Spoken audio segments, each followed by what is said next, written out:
बाप रे, उकाडा किती वाढला आहे ना. चला आज मी तुम्हाला अतिशय झटपट रेसिपी दाखवते, कमी साहित्यात पण खूप जास्त चविष्ट. व्हिडिओमध्ये दाखवल्याप्रमाणे 3 कांदे घ्या, नाहीतर जास्त घ्या, पण मोठे मोठे कट करून घ्या. त्यानंतरनं मिरची, लसूण, शेंगदाणे ओबडधोबड असे वाटून घ्यायचे.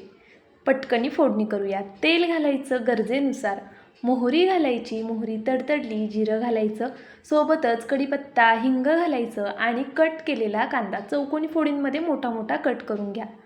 बघा, कांदा घातला की थोडंसं मीठ घालून हे परतून घ्यायचं. छान असा मऊसूत कांदा परतला गेला की त्यानंतर यात हळद घालून पुन्हा छान एकजीव करून घेऊया अशा पद्धतीने. त्यानंतरनं ठेचलेला म्हणजेच वाटलेला ठेचा घालायचा, तो सुद्धा 1-2 मिनटं छान परतून घ्यायचा. आपला कांद्याचा ठेचा तयार झाला आहे. भरपूर कोथिंबीर घाला आणि एन्जॉय करा. जाता जाता व्हिडिओला लाईक करा, सबस्क्राईब करा. बाय.